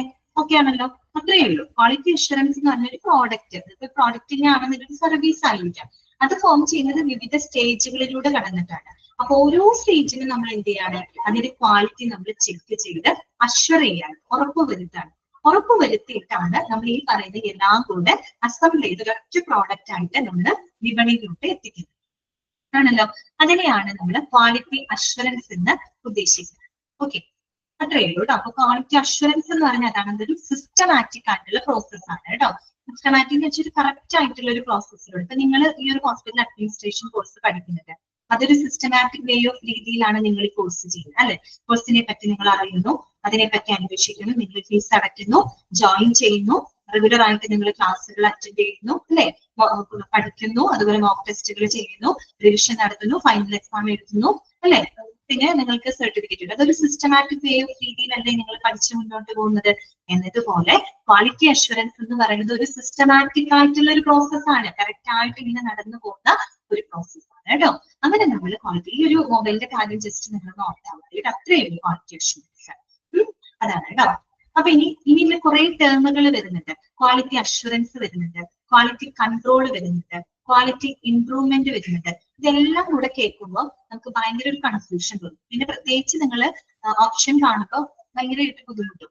എന്താണ് ഇത് രണ്ടും തമ്മിലുള്ള ഒരു കൺഫ്യൂഷൻ ഫീൽ ചെയ്യും കേട്ടോ. അത് നമുക്ക് നോക്കി മനസ്സിലാക്കി പഠിക്കാം. ഓക്കെ, ഫസ്റ്റ് നമുക്ക് വായിക്കാം കേട്ടോ, ഒന്ന് ശ്രദ്ധിക്കാം. അത് വായിച്ചു കഴിഞ്ഞാൽ ചിലപ്പോൾ ഒന്നും മനസ്സിലാവില്ല, എന്നാലും ഒന്ന് ശ്രദ്ധിക്കാം. Degree to which a series of inherent characteristics that to fulfill needs. അവിടെ ഫുൾ സ്റ്റോപ്പ് ഇടാം കേട്ടോ. നോക്കാം, degree to which a series of inherent characteristics fulfill needs. ബ്രാക്കറ്റിൽ കൊടുത്തിട്ടുണ്ട് ഇന്റർനാഷണൽ ഓർഗനൈസേഷൻ ഫോർ സ്റ്റാൻഡർഡൈസേഷൻ, ISOന്റെ ഫുൾ ഫോം ആണ് അവിടെ എഴുതിയിട്ടുള്ളത് കേട്ടോ. ഇനി characteristics suggest a distinguishing feature. Requirements are a need or assumption that is stated, normally implied or mandated. Degree of adherence to pre-established criteria or standards. ഇതിന് വായിച്ചപ്പോൾ മനസ്സിലായോ? ഒന്ന് മനസ്സിലായിരുന്നു അല്ലെ? വേറെ ഒന്നുമല്ല അവിടെ പറയുന്നത്. എന്താണ് ക്വാളിറ്റി എന്നാണ് അവിടെ പറയുന്നത് കേട്ടോ. എന്താണ് ക്വാളിറ്റി? നമ്മൾ പഠിക്കുന്ന ചാപ്റ്റർ ക്വാളിറ്റി അഷ്വറൻസ് ആണല്ലോ. ക്വാളിറ്റി എന്താണെന്ന് ആദ്യം അറിയണ്ടേ നമുക്ക്. അതാണ് അവിടെ എഴുതി വെച്ചിരിക്കുന്നത് കേട്ടോ. എന്താണ് ക്വാളിറ്റി? എന്താണ് ക്വാളിറ്റി എന്ന് പറഞ്ഞു കഴിഞ്ഞാല് is the degree to which a series of inherent characteristics fulfill needs. എന്ന് പറഞ്ഞു കഴിഞ്ഞാല് ഒരു പ്രോഡക്റ്റ് അല്ലെ, അല്ലെങ്കിൽ ഒരു സർവീസ് ആവാം.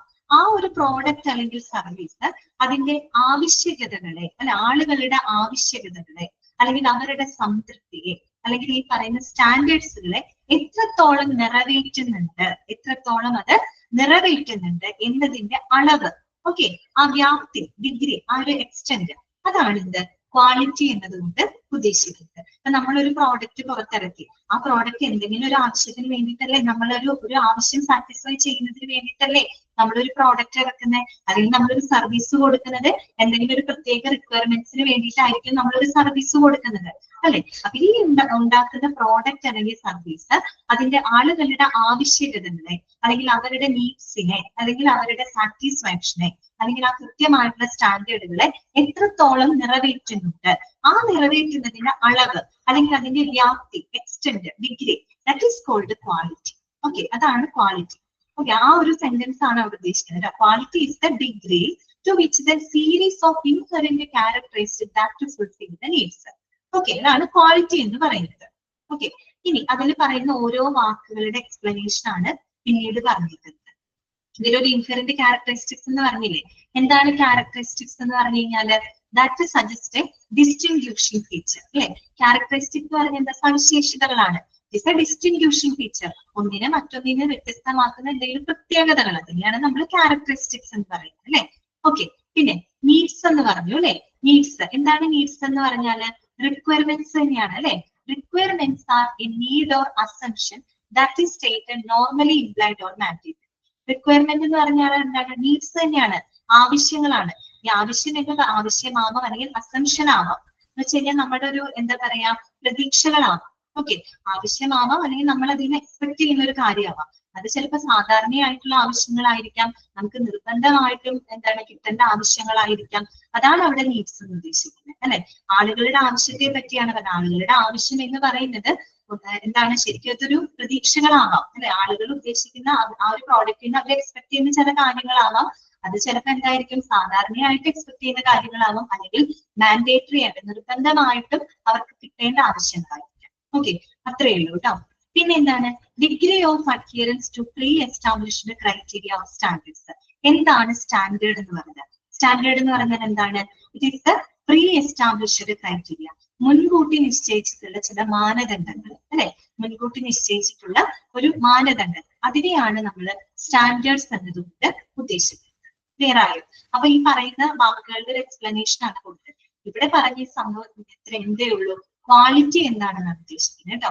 ക്വാളിറ്റി എന്ന് പറഞ്ഞാൽ it is the degree to which a series of inherent characteristics that fulfil the needs. ചുരുക്കി പറഞ്ഞു കഴിഞ്ഞാല് ഒരു പ്രോഡക്റ്റ് അല്ലെങ്കിൽ ഒരു സേവനം അത് ആളുകളുടെ ആവശ്യകതകളെ അല്ലെങ്കിൽ അവരുടെ നീഡ്സിനെ, അല്ലെ, ഈ പറയുന്ന സ്റ്റാൻഡേർഡ്സുകളെ എത്രത്തോളം നിറവേറ്റുന്നുണ്ട് അല്ലെങ്കിൽ എത്രത്തോളം അതിനെ പാലിക്കുന്നുണ്ട് എന്നതിന്റെ അളവ് അല്ലെങ്കിൽ ആ വ്യാപ്തിനെയാണ് നമ്മൾ ക്വാളിറ്റി എന്നതുകൊണ്ട് ഉദ്ദേശിക്കുന്നത്. ക്ലിയർ ആയോ പറഞ്ഞത്? ഓക്കെ ആണോ? മനസ്സിലായോ? ക്വാളിറ്റി എന്താന്നാ പറഞ്ഞിരിക്കുന്നത് കേട്ടോ. അല്ലെ നീഡ്സ് എന്ന് പറഞ്ഞാൽ എന്താണ്? റിക്വയർമെന്റ്സ് ആണ്, അല്ലെ? ഒരാള് ഒരു പ്രോഡക്റ്റ് വാങ്ങുമ്പോൾ അയാൾ അതിൽ നിന്ന് എക്സ്പെക്ട് ചെയ്യുന്ന ചില കാര്യങ്ങളുണ്ട്, അതാണ് അയാളുടെ നീഡ്സ് എന്ന് പറയുന്നത്. ആ നീഡ്സിനെ സാറ്റിസ്ഫൈ ചെയ്യുന്നുണ്ടെങ്കിൽ മാത്രമേ അയാൾക്ക് ആ പ്രോഡക്റ്റ് എന്താവുള്ളൂ, ക്വാളിറ്റി ഉള്ളതാവുള്ളൂ. നമ്മളൊരു പ്രോഡക്റ്റ് വാങ്ങി, ഞാനൊരു പ്രോഡക്റ്റ് വാങ്ങി, ആ ഒരു പ്രോഡക്റ്റ് എനിക്ക് ക്വാളിറ്റി ഉണ്ടാവണമെങ്കിൽ എന്ത് വേണം? എന്റെ ആവശ്യകതകൾ അത് മീറ്റ് ചെയ്യണം, അല്ലെ? എന്റെ ആവശ്യകതകൾ അത് സാറ്റിസ്ഫൈ ചെയ്യണം, അല്ലെങ്കിൽ ആ കൃത്യമായിട്ടുള്ള ഞാൻ ഉദ്ദേശിക്കുന്ന സ്റ്റാൻഡേർഡ്സുകൾ അത് പാലിക്കുന്നുണ്ടെങ്കിൽ എനിക്ക് അത് ക്വാളിറ്റി ഉള്ളതാവുള്ളൂ. അതുപോലെ തന്നെയാണ് നിങ്ങളുടെ അവസ്ഥ. ഓക്കെ, നിങ്ങളൊരു പ്രോഡക്റ്റ് വാങ്ങുമ്പോൾ എന്റെ ആവശ്യകതകളാവില്ല നിങ്ങൾക്ക്. നിങ്ങളുടെ ആവശ്യകത എന്താണോ അത് നിറവേറ്റുന്നുണ്ടെങ്കിൽ നിങ്ങൾക്ക് ആ പ്രോഡക്റ്റ് ക്വാളിറ്റി ഉള്ളതാണ്. ഓക്കെ, ക്ലിയർ ആണല്ലോ? അത്രയേ ഉള്ളൂ കേട്ടോ. ഇനി നോക്കുക, ക്വാളിറ്റി അഷ്വറൻസ് ആൻഡ് ഇംപ്രൂവ്മെന്റ് കേട്ടോ. അതിനിടയ്ക്ക് ഒരു സംഭവം പറഞ്ഞില്ല, International organisation for Standardization, ISO എന്ന് കേട്ടിട്ടില്ലേ നിങ്ങള്? ISO മുദ്രകൾ എന്നൊക്കെ കേട്ടിട്ടില്ലേ? എന്താണ്? International organisation for Standardization. Full form പഠിച്ചു വെക്കണോ കേട്ടോ. ISOന്റെ ഫുൾ ഫോം എന്താണ്? International organisation for Standardization. അതായത് നമ്മൾ ഈ പറയുന്ന പ്രോഡക്റ്റുകളായിക്കോട്ടെ അല്ലെങ്കിൽ മറ്റു പല സേവനങ്ങളായിക്കോട്ടെ അതിന്റെയൊക്കെ ക്വാളിറ്റി, ഓക്കെ, ക്വാളിറ്റി ഉറപ്പാക്കുന്നതിന് വേണ്ടിയിട്ട് ചില സ്റ്റാൻഡേർഡുകൾ സെറ്റ് ചെയ്ത് വെക്കും. നമ്മൾ സ്റ്റാൻഡേർഡ് എന്താണെന്ന് പറഞ്ഞേ? പ്രീ എസ്റ്റാബ്ലിഷ്ഡ് ആയിട്ടുള്ള ക്രൈറ്റീരിയ, മുൻകൂട്ടി നിശ്ചയിക്കുന്ന മാനദണ്ഡം, അതിനെയാണ് നമ്മൾ സ്റ്റാൻഡേർഡ് എന്ന് പറയുന്നത്. അപ്പോൾ ഒരു പ്രോഡക്റ്റിന്റെ അല്ലെങ്കിൽ ഒരു സർവീസിന്റെ ക്വാളിറ്റി ഉറപ്പുവരുത്താനായിട്ട് ചില സ്റ്റാൻഡേർഡുകൾ സെറ്റ് ചെയ്യും. ഈ സ്റ്റാൻഡേർഡിൽ സെറ്റ് ചെയ്യുന്ന ഒരു എന്താ പറയാ നോൺ ഗവൺമെന്റൽ ഓർഗനൈസേഷൻ ആണ് ISO എന്ന് പറയുന്നത് കേട്ടോ. ISO സ്റ്റാൻഡേർഡ്സ് എന്നാണ് പറയാം. ആ സ്റ്റാൻഡേർഡ്സ് കീപ്പ് ചെയ്യുന്നുണ്ടെങ്കിൽ അത് അത്രയും നല്ല ക്വാളിറ്റി ഉള്ള പ്രോഡക്റ്റ് കേട്ടോ. ഓക്കെ, അതിന് നിങ്ങൾ ISOന്റെ ഫുൾ ഫോം മാത്രം ഒന്ന് പഠിച്ചു വെച്ചാൽ മതി കേട്ടോ. ഓക്കെ, അപ്പൊ ക്വാളിറ്റി എന്താണെന്ന് മനസ്സിലായല്ലോ. ഇനി നമുക്ക് പഠിക്കാനുള്ളത് ക്വാളിറ്റി അഷ്വറൻസ് ആൻഡ് ഇംപ്രൂവ്മെന്റ് ആണ് കേട്ടോ. ക്വാളിറ്റി അഷ്വറൻസ് ആൻഡ് ഇംപ്രൂവ്മെന്റ് എന്താണ്? ആദ്യത്തെ ടേം നോക്കാം കേട്ടോ. ക്വാളിറ്റി അഷ്വറൻസ് QA ലാണ് ഡിനോട്ട് ചെയ്യുക കേട്ടോ. QA എന്ന് കണ്ടാൽ ക്വാളിറ്റി അഷ്വറൻസ് ആണ്. എന്താണ് പറയുന്നത്? അതെ, IOS അല്ല, ISO ട്ടാ. ISO. പക്ഷെ ഇതിന്റെ ഫുൾ ഫോം ഇങ്ങനെയാണ്. നിങ്ങൾ ഇതിന്റെ ഓർഡറിൽ പറയരുത് കേട്ടോ. ഇതിന്റെ ഓർഡറിലാണ് നിങ്ങൾ IOS എന്ന് പറയുന്നത്. അതിനല്ല കേട്ടോ, ISO എന്നാണ്. ISOന്റെ ഫുൾ ഫോം ഇത് തന്നെയാണ് കേട്ടോ. കറക്റ്റ് ആണ്. International organisation for Standardization. അതുകൊണ്ടാണ് ഞാൻ ശ്രദ്ധിക്കാൻ പറഞ്ഞത് കേട്ടോ. നിങ്ങൾ IOS എന്നായിരിക്കും വായിക്കുന്നത്. ISOന്റെ ഫുൾ ഫോം ഇത് തന്നെയാണ്. കറക്റ്റ് ആണ് കേട്ടോ. ഇന്റർനാഷണൽ ഓർഗനൈസേഷൻ ഫോർ സ്റ്റാൻഡർഡൈസേഷൻ ആണ് കേട്ടോ. ഓക്കെ, ഇനി നോക്കാം ക്വാളിറ്റി അഷ്വറൻസ് എന്താന്ന് നോക്കാം കേട്ടോ. ഇതൊന്ന് അണ്ടർലൈൻ ചെയ്ത് വെക്കാം. Quality assurance is part of quality management centered on providing the confidence that quality requirements will be satisfied. അതാണ് പറയുന്നത്. Quality assurance is A part of quality management അല്ലെ. ക്വാളിറ്റി മാനേജ്മെന്റിന്റെ ഒരു ഭാഗമാണ് എന്ത്? ക്വാളിറ്റി അഷ്വറൻസ് എന്ന് പറയുന്നത്.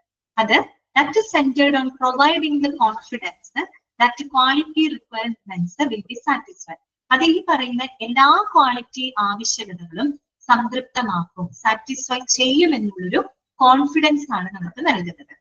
അതിന് മനസ്സിലായോ? ക്വാളിറ്റി അഷ്വറൻസ് എന്ന് വെച്ചാൽ നമ്മളൊരു ഉറപ്പ് വരുത്താണ്. ക്വാളിറ്റി അവിടെ ഉറപ്പ് വരുത്താണ്.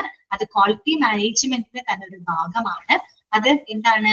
ഈ പറയുന്ന എല്ലാ ക്വാളിറ്റി റിക്വയർമെന്റ്സും, ആളുകൾ ചില റിക്വയർമെന്റ്സ് ഉണ്ട്, അവരുടെ ആവശ്യകതകൾ ഉണ്ടല്ലോ, അവരുടെ ആവശ്യകതകൾ സാറ്റിസ്ഫൈ ചെയ്യുമെന്നുള്ള ഒരു കോൺഫിഡൻസ് നൽകുന്ന ക്വാളിറ്റി മാനേജ്മെന്റിന്റെ ഒരു ഭാഗമാണ് ക്വാളിറ്റി അഷ്വറൻസ് എന്ന് പറയുന്നത്. എന്ന് പറഞ്ഞാൽ ഞാൻ നേരത്തെ ഒരു എക്സാമ്പിൾ പറഞ്ഞില്ലേ, ഫോണിന്റെ കാര്യം പറഞ്ഞില്ലേ. അതായത് ഒരു ഫോണ്, നമ്മളിപ്പോ ഒരു പ്രോഡക്റ്റ് ഒരു എന്താ പറയാ മാർക്കറ്റിലോട്ട് എത്തിക്കുകയാണ്. ഒരു വിപണിയിലോട്ട് എത്തിക്കുന്നതിന് മുമ്പായിട്ട് പല പല സ്റ്റെപ്പുകളിലൂടെയാണ് കടന്നു വരുന്നതെന്ന് നമ്മൾ പറഞ്ഞു. അപ്പൊ ഓരോ സ്റ്റെപ്പിലും നമ്മൾ എന്ത് ചെയ്യാണ്? അതിന്റെ ക്വാളിറ്റി നമ്മൾ ചെക്ക് ചെയ്ത് ഉറപ്പുവരുത്താണ്. അങ്ങനെ നമ്മൾ ഓരോ സ്റ്റേജിലും ചെക്ക് ചെയ്ത് ഉറപ്പുവരുത്തുമ്പോൾ നമുക്കൊരു അസംഷൻ ഉണ്ട്, നമുക്കൊരു കോൺഫിഡൻസ് ഉണ്ട്. എന്താണ്? നമ്മൾ ഓരോ സ്റ്റെപ്പും ചെക്ക് ചെയ്ത് അത്രയും ക്വാളിറ്റി ഉറപ്പാക്കിയിട്ടാണ് ആ പ്രോഡക്റ്റിലേക്ക് നമ്മൾ വിപണിയിലോട്ട് എത്തിക്കുന്നത്. സ്വാഭാവികമായിട്ടും ആ ഒരു പ്രോഡക്റ്റ് ആളുകളുടെ ആവശ്യകതകളെ സംതൃപ്തിപ്പെടുത്തും എന്നുള്ളൊരു കോൺഫിഡൻസ് നമുക്കുണ്ടാവും. നമുക്കുണ്ടാവില്ലേ ഒരു കോൺഫിഡൻസ്? കാരണം നമ്മൾ ഓരോ സ്റ്റെപ്പ് അത്ര ഭംഗിയായിട്ട്, ഇപ്പൊ നിങ്ങൾ തന്നെ പരീക്ഷയ്ക്ക് നന്നായിട്ട് പഠിക്കുകയാണ്, ക്ലാസ് ഒക്കെ നന്നായിട്ട് അറ്റൻഡ് ചെയ്യുന്നു, മോക്ക് ടെസ്റ്റുകളൊക്കെ നന്നായി ചെയ്യുന്നുണ്ട്, പഠിക്കുന്നുണ്ട്. അപ്പൊ നിങ്ങൾ ഓരോ സ്റ്റേജും നല്ല പക്കയായിട്ടാണ് പോകണമെങ്കിൽ നിങ്ങൾക്കൊരു കോൺഫിഡൻസ് ഉണ്ടാവും. ഈ പരീക്ഷ എനിക്ക് ക്ലിയർ ചെയ്യാൻ പറ്റും, അല്ലെങ്കിൽ ഈ പരീക്ഷയിൽ എനിക്ക് നല്ലൊരു എന്താ പറയുക സ്കോർ കിട്ടും എന്നുള്ളൊരു കോൺഫിഡൻസ് ഉണ്ടാവില്ലേ? എന്നതുപോലെ തന്നെയാണ് ക്വാളിറ്റി അഷ്വറൻസ് എന്ന് പറഞ്ഞാല് ആ ഒരു പ്രോഡക്റ്റ് എല്ലാ റിക്വയർമെന്റ്സും, ക്വാളിറ്റി റിക്വയർമെന്റ്സ് സാറ്റിസ്ഫൈ ചെയ്യും എന്നുള്ളൊരു കോൺഫിഡൻസ് നമുക്ക് തരുന്ന ക്വാളിറ്റി മാനേജ്മെന്റിന്റെ ഒരു ഭാഗമാണ് ക്വാളിറ്റി അഷ്വറൻസ് എന്ന് പറയുന്നത്. അത് ശരിക്കും പറഞ്ഞാല് ഒരു പ്രോഡക്റ്റ് വിപണിയിലോട്ട് എത്തിക്കുന്നതിന് മുമ്പുള്ള ഒരു ഉറപ്പാണത്. വിപണിയിലോട്ട് എത്തിച്ചിട്ടില്ല, എത്തിക്കുന്നതിനേക്കാളും മുമ്പ് നമ്മൾക്ക് ഒരു ഉറപ്പാണത്. ഓക്കെ, ഇതെല്ലാം ചെക്ക് ചെയ്തിട്ടാണ് നമ്മൾ ഫൈനൽ പ്രോഡക്റ്റ് എത്തിക്കുന്നത്. തീർച്ചയായിട്ടും ആ പ്രോഡക്റ്റ് ഏറ്റവും നല്ല പ്രോഡക്റ്റ് ആയിരിക്കും, അത് ആളുകളുടെ റിക്വയർമെന്റ്സ് സാറ്റിസ്ഫൈ ചെയ്യും എന്നുള്ളൊരു കോൺഫിഡൻസ് ആണ് നമുക്ക് അവിടെ നൽകുന്നത്. സോ നിങ്ങൾ നോട്ട് ചെയ്യുമ്പോൾ പ്രൊവൈഡിങ് കോൺഫിഡൻസ്, കോൺഫിഡൻസ് എന്ന് പറയുന്ന ആ വാക്ക് ജസ്റ്റ് നിങ്ങൾ നോട്ട് ചെയ്ത് വെച്ചോ. വേറെ ഒന്നിനുമല്ല, ഒരു ക്വസ്റ്റ്യൻ വന്നിട്ട് കുറെ ഓപ്ഷൻ തരും. അപ്പൊ അതിനകത്ത് ക്വാളിറ്റി അഷ്വറൻസ് ഉണ്ടാവും, ക്വാളിറ്റി ഇംപ്രൂവ്മെന്റ് ഉണ്ടാവും, ക്വാളിറ്റി കൺട്രോൾ ഉണ്ടാവും. ഇത് മൂന്ന് കേട്ട് കഴിയുമ്പോൾ, മൂന്നും കാണുമ്പോൾ നമുക്ക് ഡൗട്ട് വരും, കൺഫ്യൂഷൻ വരും. അഷ്വറൻസ് ആണോ, കൺട്രോൾ ആണോ, ഇംപ്രൂവ്മെന്റ് ആണോ? അപ്പൊ നമ്മൾ എന്ത് ചെയ്താൽ മതി എന്നറിയാം, ക്വസ്റ്റ്യനിലെ ചില വേർഡുകൾ നമ്മൾ നോട്ട് ചെയ്ത് വെച്ചിട്ട് ഉത്തരത്തിലേക്ക് എത്തണം. അപ്പൊ കോൺഫിഡൻസ് എന്ന് കണ്ടു കഴിഞ്ഞാൽ നോക്കാൻ മതി ക്വാളിറ്റി അഷ്വറൻസ് ആയിരിക്കും കേട്ടോ. ഓക്കെ, ക്ലിയർ ആണല്ലോ. അടുത്തതാണ് ക്വാളിറ്റി ഇംപ്രൂവ്മെന്റ് കേട്ടോ. QI ആണ് കേട്ടോ. എന്തായാലും ഇതിൽ നിന്നുള്ള ക്വസ്റ്റ്യനേ വരുള്ളൂ, വേറെ പുറത്തുനിന്ന് വരില്ല. അപ്പൊ ഈ വാക്ക് തന്നെ നോട്ട് ചെയ്ത് വെച്ചാൽ മതി കേട്ടോ. ക്വാളിറ്റി ഇംപ്രൂവ്മെന്റ് അഥവാ QI എന്നാണ് പറയുക കേട്ടോ. QI എന്താണ് ക്വാളിറ്റി ഇംപ്രൂവ്മെന്റ് എന്ന് പറഞ്ഞിട്ടുള്ളത്? It is an ongoing response to quality evaluation data about a service in ways that enhance the process by which the services are given to consumers or patients. അതായത് ഈ പറയുന്ന സേവനങ്ങള് മെച്ചപ്പെടുത്താനും അതുപോലെ തന്നെ രോഗികൾക്ക് അല്ലെങ്കിൽ മറ്റുള്ള ഉപഭോക്താക്കൾക്ക് ഏറ്റവും നല്ല ഏറ്റവും നല്ല സേവനങ്ങൾ കൊടുക്കുന്നതിന് വേണ്ടിയിട്ടുള്ള ഒരു ക്വാളിറ്റി ഇവാലുവേഷൻ ഡാറ്റ ഉപയോഗിക്കുന്ന ഒരു കണ്ടിന്യൂസ് പ്രോസസ്സിനെയാണ് നമ്മൾ ക്വാളിറ്റി ഇംപ്രൂവ്മെന്റ് എന്നതുകൊണ്ട് ഉദ്ദേശിക്കുന്നത്. എന്താണ് പറയുന്നത്? അതായത് സേവനങ്ങള് കുറെ കൂടെ മെച്ചപ്പെടുത്തുന്നതിനും രോഗികൾക്കും മറ്റുള്ള ഉപഭോക്താക്കൾക്കും ആവശ്യമായിട്ടുള്ള ആ ഒരു സേവനങ്ങൾ തന്നെ അത് ഏറ്റവും നല്ല രീതിയിൽ മെച്ചപ്പെടുത്തുന്നതിനായിട്ട് ക്വാളിറ്റി ഇവാലുവേഷൻ ഡാറ്റ ഉപയോഗിക്കുന്ന ഒരു കണ്ടിന്യൂസ് പ്രോസസ്സിനെയാണ് ക്വാളിറ്റി ഇംപ്രൂവ്മെന്റ് എന്നതുകൊണ്ട് ഉദ്ദേശിക്കുന്നത്. മനസ്സിലായിട്ടുണ്ടാവില്ല, ഇങ്ങനെ ചിന്തിച്ചാൽ മതി. ഇംപ്രൂവ്മെന്റ് എന്ന് പറയുന്നത് എന്താണ്? മെച്ചപ്പെടലാണ്. മെച്ചപ്പെടുക എന്ന് പറയുമ്പോൾ അത് തുടർച്ചയായിട്ട് നടക്കുന്ന ഒരു പ്രോസസ് അല്ലേ? സ്റ്റേബിൾ ആണോ? അല്ല, തുടർച്ചയായിട്ട് നടക്കുന്ന പ്രോസസ് ആണ്. ഇന്ന് ചിലപ്പോൾ നമുക്ക് അത്ര ഇംപ്രൂവ്മെന്റ് ഉണ്ടാവില്ല, നാളെ ചിലപ്പോൾ നമ്മൾ കുറെ കൂടി ഇംപ്രൂവ് ചെയ്യും, മറ്റന്നാൾ അതിനേക്കാൾ ഇംപ്രൂവ് ചെയ്യും. ഇംപ്രൂവ്മെന്റ് എന്ന് പറഞ്ഞാൽ ഇറ്റ്സ് എ ഓൺഗോയിങ് റെസ്പോൺസ് ആണ്. അതൊരു തുടർച്ചയായിട്ടുള്ള ഒരു പ്രോസസ്സാണ്. എന്തിനുള്ള പ്രോസസ്സാണ്? ഏറ്റവും നല്ല സേവനങ്ങൾ ആളുകളിലേക്ക് എത്തിക്കുന്നതിനുള്ള ഒരു തുടർച്ചയായിട്ടുള്ള ഒരു പ്രോസസ്സ്. അതിനെയാണ് നമ്മൾ എന്ത് പറയുന്നത്? Quality improvement. അപ്പൊ ക്വസ്റ്റ്യനില് ഓൺഗോയിങ് റെസ്പോൺസ് എന്ന് കാണുമ്പോൾ തുടർച്ചയായിട്ടുള്ള ഒരു പ്രോസസ്സ്. ഇംപ്രൂവ്മെന്റ് എന്ന് പറഞ്ഞ ഒരു തുടർച്ചയായിട്ടുള്ള ഒരു പ്രോസസ്സ് അല്ലേ? ഇംപ്രൂവ് ചെയ്ത് വരിക എന്ന് പറയുന്നത് ഒരു തുടർച്ചയായിട്ടുള്ള ഒരു പ്രോസസ്സാണ്. അപ്പൊ നിങ്ങൾ ഓൺഗോയിങ് റെസ്പോൺസ് എന്ന് പറയുന്ന വാക്ക് നോട്ട് ചെയ്താൽ മതി. അപ്പൊ അത് കണ്ടു കഴിഞ്ഞാൽ അതെന്തായിരിക്കും? ക്വാളിറ്റി ഇംപ്രൂവ്മെന്റ് ആയിരിക്കും. ഓക്കെ ആണോ? മനസ്സിലായോ? It is an ongoing response to quality evaluation. അപ്പൊ നമ്മൾ ചില ഇവാലുവേഷൻ ഡാറ്റ ഉപയോഗിച്ചിട്ടാണ് നമ്മൾ ഇംപ്രൂവ്മെന്റ് നോക്കുന്നത് അല്ലെ? നമ്മളൊരു മൂല്യനിർണ്ണയം നടത്തിയിട്ടാണ് ഇംപ്രൂവ് ആയോ അല്ലയോ എന്നുള്ള കാര്യങ്ങൾ നമ്മൾ ഒരു ഇവാലുവേഷൻ ഡാറ്റ ഉപയോഗിച്ചിട്ടാണ് നോക്കുന്നത് അല്ലെ? നമ്മൾ പരീക്ഷ നടത്തുന്ന എന്തിനു വേണ്ടിയിട്ടാ? നമ്മൾ ഓരോ പരീക്ഷകൾ കഴിയുമ്പോഴാണ് നമ്മൾ ഇംപ്രൂവ് ആയോ ഇല്ലയോ എന്ന് നമുക്ക് അതിലൂടെ മനസ്സിലാക്കാൻ പറ്റും. അതൊരു ഇവാലുവേഷൻ ഡാറ്റയാണ് എക്സാം എന്ന് പറയുന്നത്. എന്നതുപോലെ ഒരു ഇവാലുവേഷൻ ഡാറ്റ ഉപയോഗിച്ചിട്ട് ആ ഇംപ്രൂവ്മെന്റ് അതിന്റെ ഒരു ഓൺഗോയിങ് പ്രോസസ്സിനെയാണ് ക്വാളിറ്റി ഇംപ്രൂവ്മെന്റ് എന്നതുകൊണ്ട് ഉദ്ദേശിക്കുന്നത്. ഓക്കെ, ക്ലിയർ ആയോ? ഇത്രയും മതി കേട്ടോ. ഇനി അധികം പറഞ്ഞില്ല, കൺഫ്യൂഷൻ ആവും. ഞാൻ അൺമ്യൂട്ട് ചെയ്യാറ് കേട്ടോ. ഡൗട്ട് ഉണ്ടെങ്കിൽ ചോദിച്ചോ കേട്ടോ ഇന്നത്തെ ക്ലാസ്സിൽ.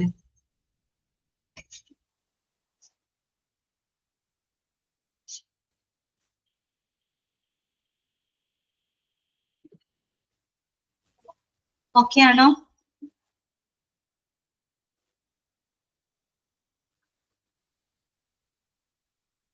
ഓക്കെ ആണോ? നിങ്ങൾക്ക് ക്ലിയർ ആണോ ഇന്നത്തെ ക്ലാസ്? ഓക്കെ ആണ്. അങ്ങനെയാണെങ്കിൽ നമുക്ക് നെക്സ്റ്റ് ക്ലാസ്സിൽ കാണാം കേട്ടോ. Okay, thank you.